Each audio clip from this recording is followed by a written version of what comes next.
Well, welcome back to my barn, my little workshop. I've just finished making my bee nuke. You might have seen earlier footage of me banging around. Well, this is what's happened.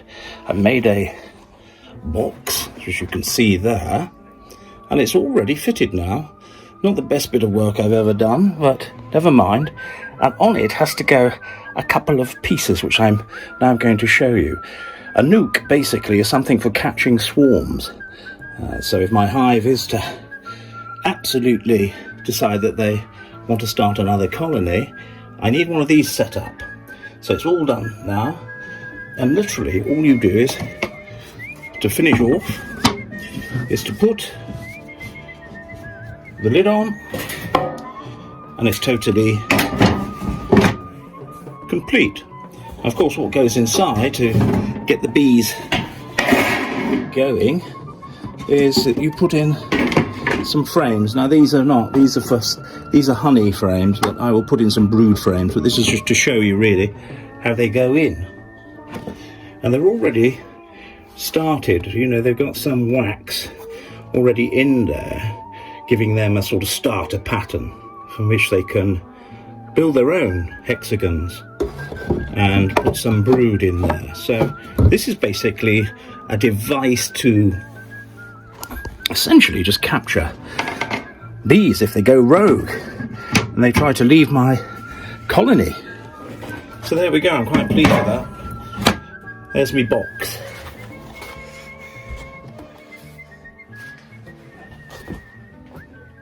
And what a smashing box. Oh dear. Well, that was a productive day. And therefore I think I deserve a wee drink. Do join me. Feel free. It might be a bit earlier in the day for you if you're watching in another part of the world or the recorded version of this. Anyway, I've been building my nuke. I've been doing it in my little workshop. And as I was making it, I was minded of how disentangled from the real world we've become.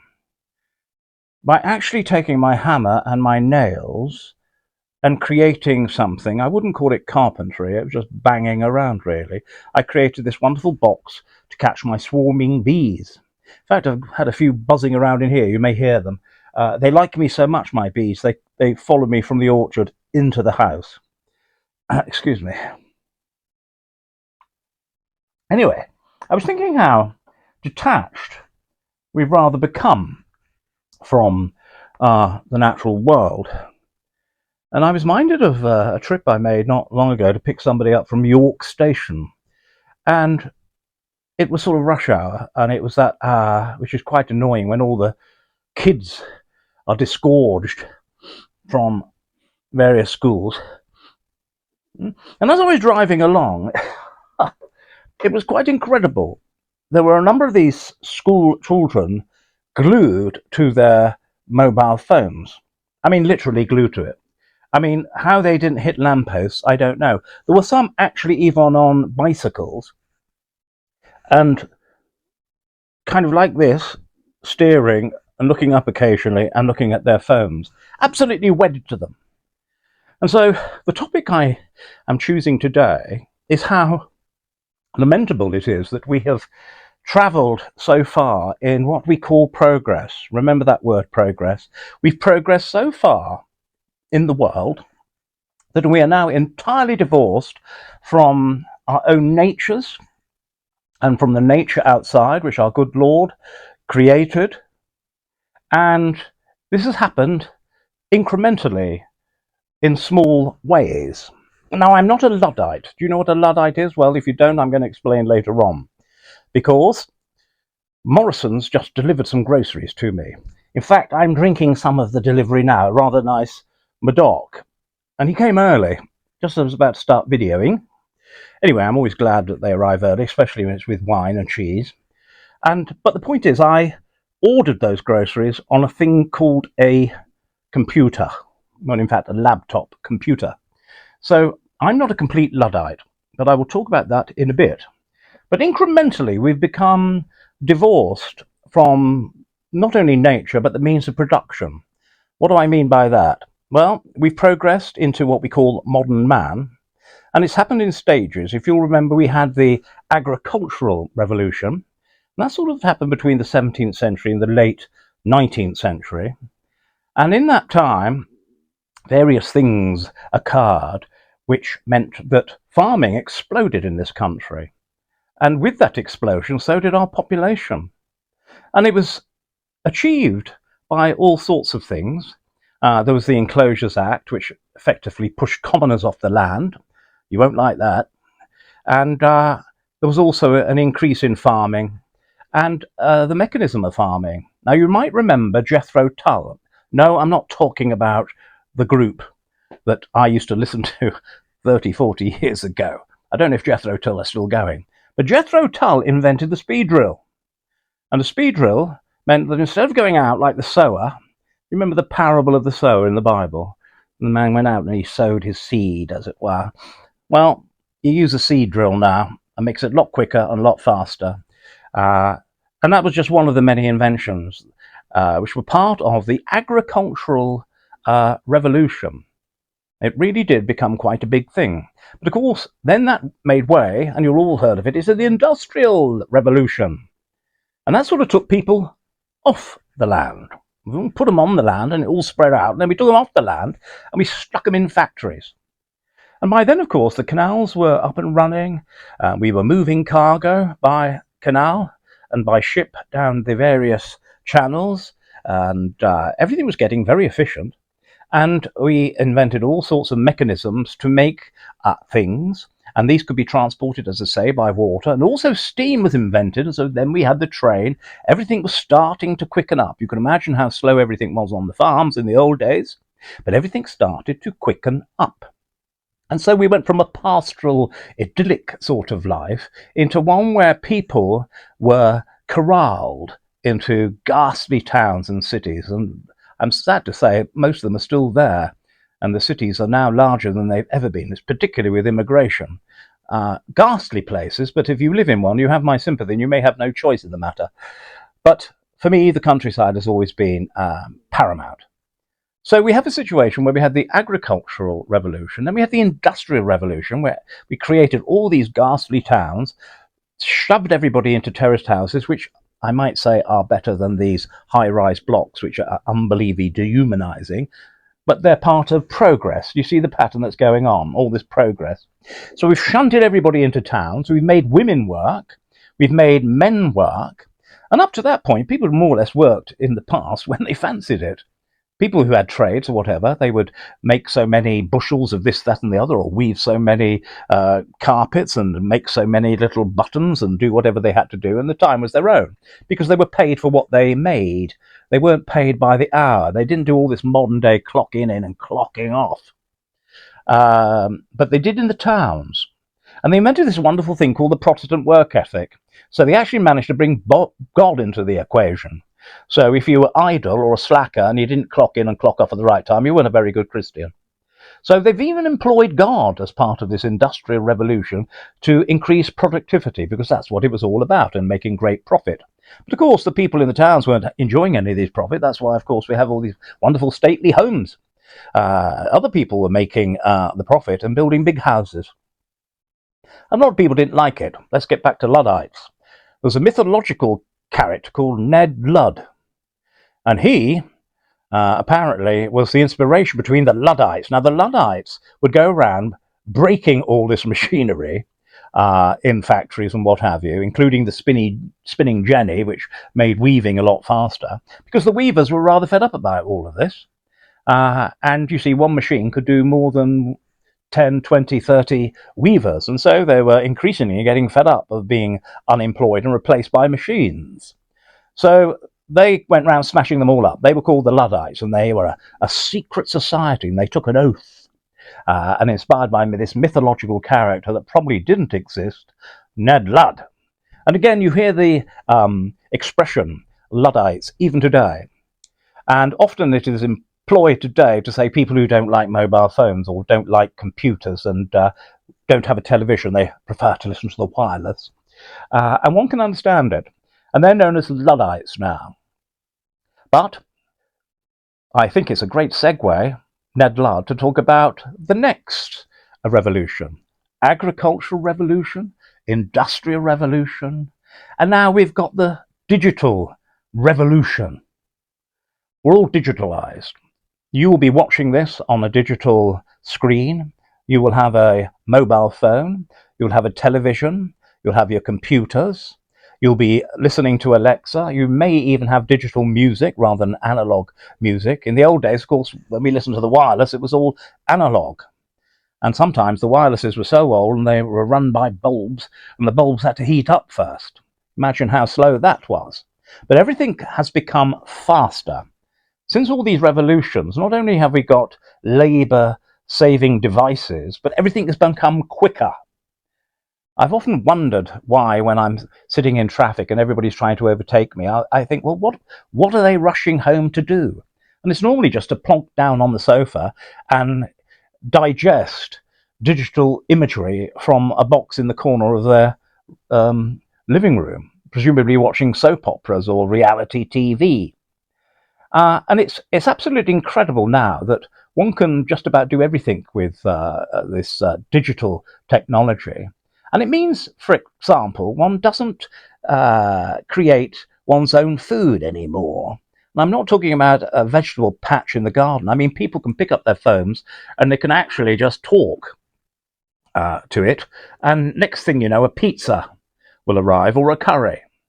And most extraordinary, I've never used that service yet.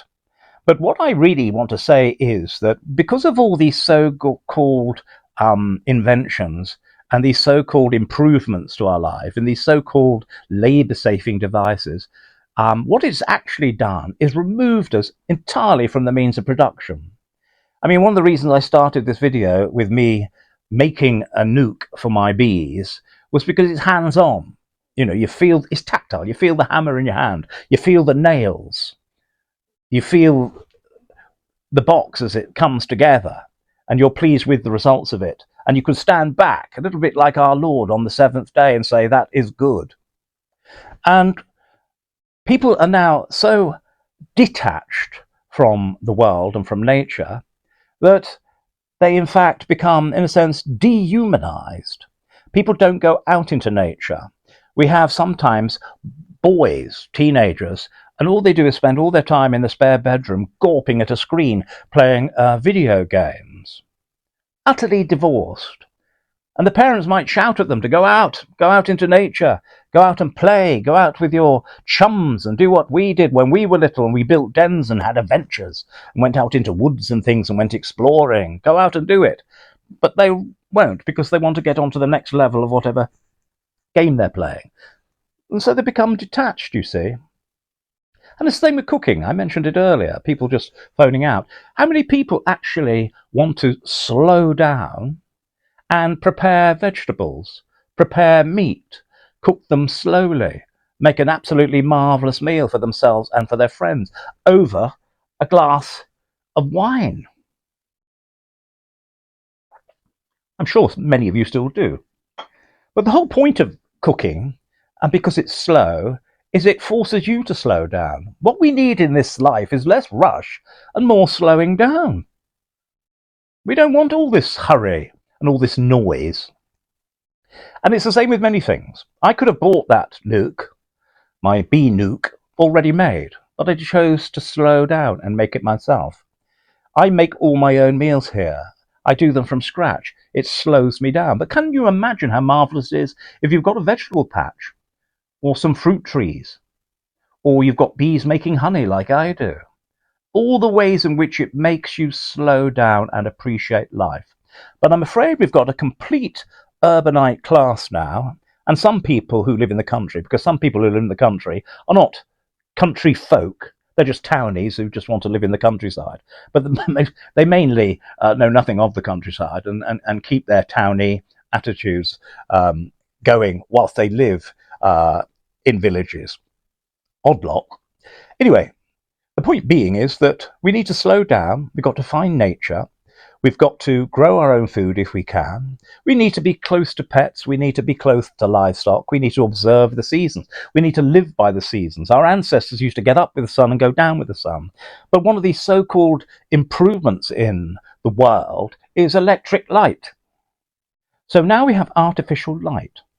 And it absolutely dominates our planet from the night sky. Sometimes you can't see the constellations because there is so much light going towards the heavenlies from our towns and our cities.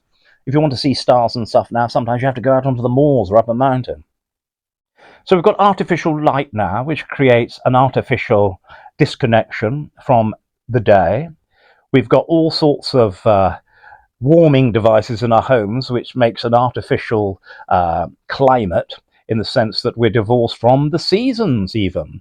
There are some people who in the middle of winter put their thermostats so high that they wander about in t-shirts. And then they wonder why they haven't got any money by the end of the month, because their fuel bills are so high. They're totally divorced from the seasons. Now, of course, in my day, you will also remember, some of you, going to bed with your teeth chattering, because there wasn't heat in every single room, so certainly not in the bedrooms. So you would be under an eiderdown for about 20 minutes, curled up in the fetal position. Slowly your feet would start to gravitate towards the end of the bed, because you couldn't cope with the whole shock of how cold it was in one go. People would be sitting around in many layers. Do you know, gentlemen, in those days, you might have had a vest on, a shirt on, a waistcoat or a jumper or cardigan, and on top of that, a jacket. And this is in your own house while you're walking about, or reading the newspaper, or smoking your pipe. And I'm sure it was probably the same for the ladies too. Now, as I say, everybody wanders about in leisure wear and have the thermostats on very high. Now, all this is supposed to be progress. And so I really don't want to talk much more about it, other than the fact that if you can, try to be imaginative in the way you interact with the world. I mean, we all know that people think that cows arrive in little cellophane packets. And we all know that cars take us here, there, and everywhere. And we all know that we can stay up till 1 o'clock at night digesting videos like this. So I can't say too much. But what I would ask you to do is to slow down. Start preparing your own food. And if you can't grow it, get fresh organic vegetables from a farm shop. Take your time over it. Learn how to make bread. It's not difficult. Read books rather than watch television all the time. Turn your TV off. Go to bed early. Take some hot chocolate up with you and read an improving book. And what will happen is, I can tell you this, that a serenity and a tranquility will descend upon you. You will slow life down. You'll start to appreciate others, and you'll start to appreciate your own life and the environment. Get out into nature. Go for walks, no matter where you are. If you're in a town, go in a park. And learn how to sit on a park bench quietly, taking in the surrounding vista. Anyway, I could talk much more on this subject, and I probably will do in the future. But I'm not going to speak any more now. I'm going to leave you with a little bit of poetry, and also do a very speeded up version of me creating my wonderful box. So, I hope you enjoyed this video. If you want to see more of it, do like, subscribe. Tell me what you think in the comments about the slow life and rural living and the effects of modern living upon one's spirit and one's psyche. But in the meantime, God bless all of you, and thanks for watching, and I'll see you on the next video. It is the hour when from the boughs the nightingale's high note is heard. It is the hour when lovers' vows seem sweet in every whispered word, and gentle winds and waters near make music to the lonely ear. Each flower the dews have lightly wet, and in the sky the stars are met, and on the wave is deeper blue, and on the leaf a browner hue. And in the heaven that clear, obscure, so soft, dark, and darkly pure, which follows the decline of day, as twilight melts beneath the moon way.